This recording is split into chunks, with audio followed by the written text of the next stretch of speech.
ಇಲ್ಲಿ ನೀವೆಲ್ಲರೂ ಕೂಡ ನಿಮ್ಮ ವೆರಿಫಿಕೇಶನ್ ಸ್ಲಿಪ್ನ ಡೌನ್ಲೋಡ್ ಮಾಡ್ಕೊಂಡಾದ್ಮೇಲೆ ತಪ್ಪದೇ ಈ ಒಂದು ಕೆಲಸನ ಮಾಡಿ. ಮತ್ತು ಈ ಒಂದು ವಿಡಿಯೋದಲ್ಲಿ ನಿಮ್ಮ ವೆರಿಫಿಕೇಶನ್ ಸ್ಲಿಪ್ನ ಯಾವ ರೀತಿ ಡೌನ್ಲೋಡ್ ಮಾಡ್ಕೋಬೇಕು ಅದ್ರ ಬಗ್ಗೆನೂ ಕೂಡ ತಿಳಿಸ್ಕೊಡ್ತೀನಿ. ಮತ್ತು ರಿಲೀಸ್ ಆಗಿದೆಯಾ ಆಗಿಲ್ವಾ ಅದ್ರ ಬಗ್ಗೆನೂ ಕೂಡ ನಿಮಗೆ ಈ ಒಂದು ವಿಡಿಯೋದಲ್ಲಿ ಕ್ಲಾರಿಫಿಕೇಷನ್ನ ಕೊಡ್ತೀನಿ.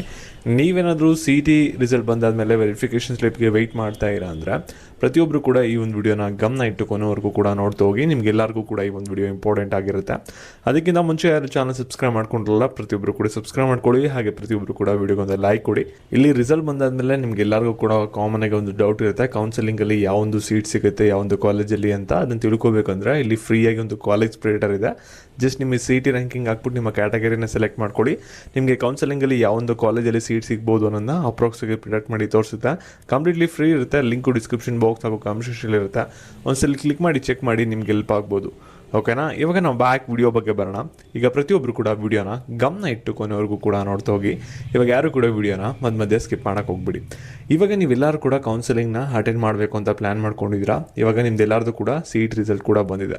ಇಲ್ಲಿ CET ರಿಸಲ್ಟ್ ಬಂದಿದ ತಕ್ಷಣ ನೀವೆಲ್ಲರೂ ಕೂಡ CET ಕೌನ್ಸಿಲಿಂಗ್ನ ಅಟೆಂಡ್ ಮಾಡೋಕ್ಕಾಗಲ್ಲ. ಅದನ್ನ ಫಸ್ಟು ಒಂದು ಅರ್ಥ ಮಾಡ್ಕೊಬಿಡಿ. ನಿಮ್ಮ ಹತ್ರ ವೆರಿಫಿಕೇಷನ್ ಸ್ಲಿಪ್ ಇತ್ತು ಅಂದರೆ ಮಾತ್ರ ನೀವೊಂದು ಕೌನ್ಸಿಲಿಂಗ್ನ ಅಟೆಂಡ್ ಮಾಡೋಕ್ಕೆ ಸಾಧ್ಯ. ವೆರಿಫಿಕೇಷನ್ ಸ್ಲಿಪ್ ಏನು ಕೊಡ್ತಾರೆ ಅಂದರೆ, ನೀವು ಕೀ ಅಪ್ಲಿಕೇಶನ್ ಹಾಕ್ಬೇಕಾದ್ರೆ ಏನೇನು ರಿಸರ್ವೇಷನ್ಗಳನ್ನ ಕ್ಲೈಮ್ ಮಾಡಿರ್ತೀರಲ್ಲ ಅದೆಲ್ಲನೂ ಕೂಡ ವೆರಿಫೈ ಮಾಡಿ ನೀವು ಎಲಿಜಿಬಲ್ ಇದ್ದೀರಾ ಕೌನ್ಸಿಲಿಂಗ್ಗೆ ಇಲ್ವಾ ಅನ್ನೋದನ್ನ ಚೆಕ್ ಮಾಡಿಬಿಟ್ಟು ನಿಮಗೆ ಕೊಡ್ತಾರೆ. ಓಕೆನಾ? ವೆರಿಫಿಕೇಷನ್ ಸ್ಲಿಪ್ ಬಂತು ಅಂದರೆ ನಿಮಗೆ ಆ ಒಂದು ಬೇಸಿಸ್ ಮೇಲೆ ಕೌನ್ಸಿಲಿಂಗಲ್ಲಿ ಸೀಟ್ ಅಲಾಟ್ಮೆಂಟ್ ಆಗುತ್ತೆ. ಇವಾಗ ನೀವು ವೆರಿಫಿಕೇಷನ್ ಸ್ಲಿಪ್ನ ಯಾವ ರೀತಿ ಡೌನ್ಲೋಡ್ ಮಾಡ್ಕೋಬೇಕು ಅದ್ರ ಬಗ್ಗೆ ಆಮೇಲೆ ತಿಳಿಸ್ಕೊಡ್ತೀನಿ. ಅದಕ್ಕಿಂತ ಮುಂಚೆ ನಿಮ್ಮ ವೆರಿಫಿಕೇಷನ್ ಸ್ಲಿಪ್ನ ಡೌನ್ಲೋಡ್ ಮಾಡ್ಕೊಂಡಾದ್ಮೇಲೆ ನೀವು ಏನೇನು ಡೀಟೇಲ್ಸ್ಗಳನ್ನ ವೆರಿಫೈ ಮಾಡಬೇಕು ಅದ್ರ ಬಗ್ಗೆ ತಿಳಿಸ್ಕೊಡ್ತೀನಿ. ಈಗ ವಿಡಿಯೋ ಇಂಪಾರ್ಟೆಂಟ್ ಆಗಿರುತ್ತೆ. ಪ್ರತಿಯೊಬ್ಬರು ಕೂಡ ವಿಡಿಯೋನ ಗಮನ ಇಟ್ಟು ಕೊನೆವರೆಗೂ ಕೂಡ ನೋಡ್ತಾ ಹೋಗಿ. ಇವಾಗ ಯಾರು ಕೂಡ ವಿಡಿಯೋನ ಮಧ್ಯೆ ಸ್ಕಿಪ್ ಮಾಡೋಕೆ ಹೋಗ್ಬಿಡಿ. ಇಲ್ಲಿ ನೋಡಿ, ನಿಮ್ಮ ವೆರಿಫಿಕೇಷನ್ ಸ್ಲಿಪ್ ಡೌನ್ಲೋಡ್ ಆದಮೇಲೆ ಈ ರೀತಿ ಬರುತ್ತೆ. ಇಲ್ಲಿ ಫಸ್ಟ್ ನಿಮ್ಗೆ ಏನಾಗುತ್ತೆ ಅಂದರೆ, ಇಲ್ಲಿ ನಿಮ್ಮ ಡೀಟೇಲ್ಸ್ಗಳಿರುತ್ತೆ. ಅದಾದಮೇಲೆ ನಿಮಗೆ ಆಪ್ಷನ್ ಎಂಟ್ರಿ CET ನಂಬರ್ ಅಂತ ಕೊಟ್ಟಿರ್ತಾರೆ. ಓಕೆನಾ? ನಿಮ್ದೆಲ್ಲ ಕೂಡ ಸಕ್ಸಸ್ಫುಲ್ ಆಗಿದೆ ಅಂದರೆ ಈ ಒಂದು ನಂಬರ್ ಬಂದಿದ್ರೆ ಮಾತ್ರ ಒಂದು ಆಪ್ಷನ್ ಎಂಟ್ರಿ ಮಾಡೋಕ್ಕೆ ಸಾಧ್ಯ. ಅದನ್ನ ಹಾಕಿದ್ರೆ ನೀವು ಲಾಗಿನ್ ಆಗಿಬಿಟ್ಟು ನೆಕ್ಸ್ಟ್ ಕಾಲೇಜಸ್ನ ಆ್ಯಡ್ ಮಾಡೋಕ್ಕೆ ಸಾಧ್ಯ ಆಪ್ಷನ್ ಎಂಟ್ರಲ್ಲಿ. ಓಕೆನಾ? ಇಲ್ಲಿ ಫಸ್ಟ್ ನಿಮ್ಮ ವೆರಿಫಿಕೇಷನ್ ಸ್ಲಿಪ್ಪಲ್ಲಿ ಏನು ಮಾಡಿ ಅಂದರೆ, ನಿಮ್ಮ PUC ಸ್ಕೋರ್ ಕರೆಕ್ಟಾಗಿ ಫೆಚ್ ಆಗಿದೆಯಾ, ಹಾಗೆ ನಿಮ್ಮ ಕೋರ್ಸ್ದು ಎಲ್ಲ ರ್ಯಾಂಕಿಂಗ್ ಕೂಡ ಕರೆಕ್ಟಾಗಿ ಬಂದಿದೆಯಾ ಅನ್ನೋದನ್ನ ಒಂದ್ಸಲಿ ನೋಡ್ಕೊಳ್ಳಿ. ಈ CET ರಿಸಲ್ಟ್ ಶೀಟಲ್ಲಿ ಒಂಥರ ಬಂದಿದೆ, ಹಾಗೆ ಈ ಒಂದು ವೆರಿಫಿಕೇಷನ್ ಸ್ಲಿಪ್ಪಲ್ಲಿ ಒಂಥರ ಬಂದಿದೆ ಅಂದರೆ ಅದನ್ನ KAಗೆ ರಿಪೋರ್ಟ್ ಮಾಡಬೇಕಾಗುತ್ತೆ. ಹಾಗೆ ನಿಮ್ಮ ಕ್ಯಾಂಡಿಡೇಟ್ ಡೀಟೇಲ್ಸು ಎಲ್ಲ ಕೂಡ ಕರೆಕ್ಟಾಗಿ ಬಂದಿದೆಯಾ ಅನ್ನೋದನ್ನ ಒಂದ್ಸಲಿ ಚೆಕ್ ಮಾಡ್ಕೊಳ್ಳಿ. ಇಲ್ಲೇನು ಕೂಡ ಮಿಸ್ಟೇಕ್ ಆಗಿರಬಾರ್ದು. ಓಕೆನಾ? ಅದಾದಮೇಲೆ ನೆಕ್ಸ್ಟ್ ನಿಮ್ಮ ರಿಸರ್ವೇಷನ್ಗಳು ಏನು ಕ್ಲೈಮ್ ಮಾಡಿರ್ತೀರಲ್ಲ ಅದೆಲ್ಲ ಕೂಡ ಸಕ್ಸಸ್ಫುಲ್ ಆಗಿ ವೆರಿಫೈ ಆಗಿ ಅದು ಎಸ್ ಅಂತ ಇಲ್ಲಿ ಬಂದಿರಬೇಕು ಅಥವಾ ಕ್ಲೈಮ್ಡ್ ಅಂತ ಬಂದಿರಬೇಕು. ಓಕೆನಾ? ಇಲ್ಲೇನಾದರೂ ನೋ ಅಂತ ಇದೆ, ನಾಟ್ ವೆರಿಫೈಡ್ ಅಂತ ಇದೆ ಅಂದರೆ ಆ ಒಂದು ರಿಸರ್ವೇಷನ್ ನಿಮಗೆ ಏನಾದರೂ ಇತ್ತು ಅಂದರೂ ಕೂಡ ಅದು ನಿಮಗೆ ಸೀಟ್ ಅಲಾಟ್ಮೆಂಟ್ ಆಗಬೇಕಾದ್ರೆ ಅದು ನಿಮಗೆ ಅಪ್ಲೈ ಮಾಡಲ್ಲ. ಓಕೆನಾ? ಸಾಫ್ಟ್ವೇರು. ಅದಕ್ಕೋಸ್ಕರ ಇದನ್ನೆಲ್ಲನೂ ಕೂಡ ಚೆಕ್ ಮಾಡ್ಕೊಳ್ಳಿ.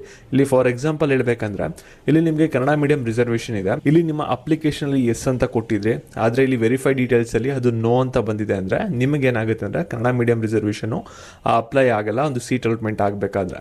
ಓಕೆನಾ? ಅದೇ ರೀತಿ ಒಂದು ಪ್ರತಿಯೊಂದು ರಿಸರ್ವೇಷನ್ ಕೂಡ ಚೆಕ್ ಮಾಡ್ಕೋಬೇಕಾಗುತ್ತೆ. ಇಲ್ಲಿ ಇಷ್ಟೆಲ್ಲ ಡೀಟೇಲ್ಸ್ನು ಕೂಡ ಒಂದ್ಸಲಿ ಚೆಕ್ ಮಾಡ್ಕೊಳ್ಳಿ. ಏನಾದರೂ ತಪ್ಪಿತ್ತು ಅಂದರೆ ಅದನ್ನ KAಗೆ ರಿಪೋರ್ಟ್ ಮಾಡಿ. ಓಕೆನಾ? ಇವಾಗ ನೀವು ಈ ಒಂದು ವೆರಿಫಿಕೇಷನ್ ಸ್ಲಿಪ್ನ ಯಾವ ರೀತಿ ಡೌನ್ಲೋಡ್ ಮಾಡ್ಕೋಬೇಕು ಅಂದರೆ, ಇಲ್ಲಿ ಫಸ್ಟು KA ವೆಬ್ಸೈಟ್ಗೆ ಹೋಗಬೇಕಾಗುತ್ತೆ. ಇಲ್ಲಿ ಅಡ್ಮಿಷನ್ ಟ್ಯಾಬ್ ಮೇಲೆ ಕ್ಲಿಕ್ ಮಾಡಬೇಕಾಗುತ್ತೆ. ಇಲ್ಲಿ UG CET ಅಂತ ಕಾಣ್ತಿದೆಯಲ್ಲ ಈ ಒಂದು ಟ್ಯಾಬ್ ಮೇಲೆ ಕ್ಲಿಕ್ ಮಾಡಬೇಕಾಗುತ್ತೆ. ಅದಾದಮೇಲೆ ಇಲ್ಲಿ ಕ್ಯಾಂಡಿಡೇಟ್ ಆ್ಯಕ್ಟಿವಿಟಿ ಲಿಂಕ್ ಅಂತಿದೆಯಲ್ಲ ಇದ್ರ ಒಳಗಡೆ ನಿಮಗೆ ಲಿಂಕ್ ಬರುತ್ತೆ ವೆರಿಫಿಕೇಷನ್ ಸ್ಲಿಪ್ಪು. ಇಲ್ಲಿ ನಿಮಗೆ ಮೇಲ್ಗಡೆ ಬರಲ್ಲ. ಓಕೆನಾ? ಈ ಒಂದು ಲಿಂಕ್ ಮೇಲೆ ನೀವು ಫಸ್ಟು ಕ್ಲಿಕ್ ಮಾಡಬೇಕಾಗುತ್ತೆ. ಇಲ್ಲಿ ರಿಸಲ್ಟ್ ಲಿಂಕ್ 3 ಅಂತ ಇದೆಯಲ್ವಾ, ಇದ್ರ ಮೇಲ್ಗಡೆ ನಿಮ್ಗೆ ಏನಾಗುತ್ತೆ ಅಂದರೆ ವೆರಿಫಿಕೇಷನ್ ಸ್ಲಿಪ್ ಡೌನ್ಲೋಡ್ ಲಿಂಕ್ ಅಂತ ಬರುತ್ತೆ. ಓಕೆನಾ? ಆವಾಗ ನೀವು ಒಂದು ವೆರಿಫಿಕೇಷನ್ ಸ್ಲಿಪ್ನ ಡೌನ್ಲೋಡ್ ಮಾಡ್ಕೋಬೋದು.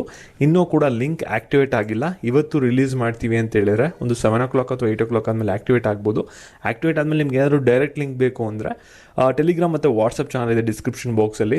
ಅದಕ್ಕೆ ಪ್ರತಿಯೊಬ್ಬರು ಕೂಡ ಜಾಯ್ನ್ ಆಗಿ ಅಲ್ಲಿ ನಿಮಗೆ ನಿಮ್ಮ CET ರಿಸಲ್ಟ್ನ ಶೇರ್ ಮಾಡೋದ್ವಲ್ಲ ಅದೇ ರೀತಿ ನಿಮಗೆ ವೆರಿಫಿಕೇಷನ್ ಸ್ಲಿಪ್ನ ಡೌನ್ಲೋಡ್ ಮಾಡ್ಕೊಳ್ಳೋಕ್ಕೆ ಡೈರೆಕ್ಟ್ ಲಿಂಕ್ನ ಅಲ್ಲಿ ಶೇರ್ ಮಾಡ್ತೀವಿ. ಓಕೆನಾ?